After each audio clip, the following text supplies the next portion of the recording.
విశాఖ మాజీ MP MVV సత్యనారాయణపై పోలీసులు case నమోదు చేశారు. ఈ నెల 22న ఎంవీవీ జీవీలపై ఆరిలోవా పోలీస్ స్టేషన్లో ఎఫ్ఐఆర్ నమోదైంది.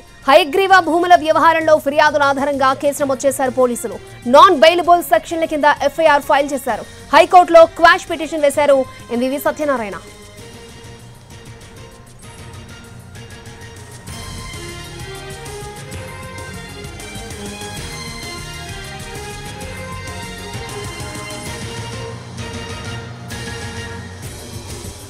విశాఖ మాజీ ఎంపీ ఎంవీవీ సత్యనారాయణపై పోలీసులు కేసు నమోదు చేశారు. ఈ నెల 22న ఎంవీవీ జీవీలపై ఆరిలోవా పోలీస్ స్టేషన్లో ఎఫ్ఐఆర్ నమోదైంది. హైగ్రీవా భూముల వ్యవహారంలో ఫిర్యాదుల ఆధారంగా కేసు నమోదు చేశారు. నాన్ బెయిలబుల్ సెక్షన్ల కింద ఎఫ్ఐఆర్ ఫైల్ చేశారు. హైకోర్టులో క్వాష్ పిటిషన్ వేశారు ఎంవీవీ సత్యనారాయణ.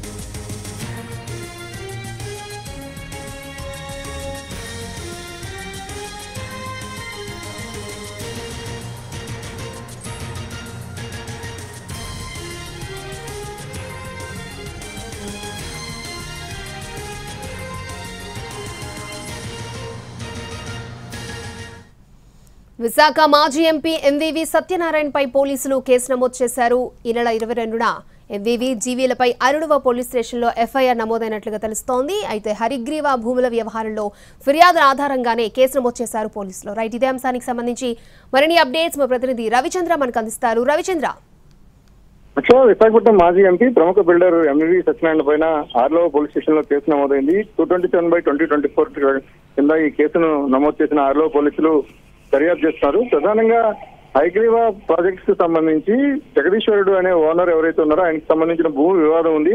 ఈ వివాదం వద్ద గతంలో కూడా అనేక గొడవలు జరిగాయి. వీటిపైన ఫిర్యాదుల ఆధారంగానే ఇంతకాలం తర్వాత కేసులు నమోదు చేశారు. కేసుల్లో 10 సెక్షన్ల కింద కేసులు పెట్టారు. వీటన్నిటిపైన కూడా ఎంవీవీ సత్యనారాయణ హైకోర్టును ఆశ్రయించారు. క్వాష్ పిటిషన్ ను దాఖలు చేశారు. మొత్తం క్వాష్ పిటిషన్ ఈ రోజు విచారణ జరిగే అవకాశం ఉంది. తనపైన కక్షపూరితంగానే కేసులు పెట్టారనే వెర్షన్ ను ఎంవీవీ వ్యక్తం చేసే అవకాశం ఉంది. ఓవరాల్ గా హైగ్రీవా భూములకు సంబంధించి అత్యంత ఖరీదైన నిర్మాణాలు జరుగుతున్నాయి. ఆ నిర్మాణాలకు సంబంధించి ట్రెస్పాస్ తో పాటు అనేక సెక్షన్ల కింద ఈ కేసులు అయితే నమోదయ్యాయి. గడిచిన 2 రోజులుగా ఈ ఎఫ్ఐఆర్ కి సంబంధించిన వ్యవహారం అంతా కూడా గోప్యంగా ఉంది. ఈవేళ ఎంవీవీ సత్యనారాయణ హైకోర్టుకు వెళ్లిన తర్వాత వెలుగు చూసింది. ఓవరాల్ గా ఈ కేసుకు సంబంధించి మొత్తం 10 సెక్షన్ల మీద కేసులు అయితే నమోదు చేసి ఆరిలోవా పోలీసులు దర్యాప్తు చేస్తున్నారు. అక్షయ. ఓకే రవిచంద్ర.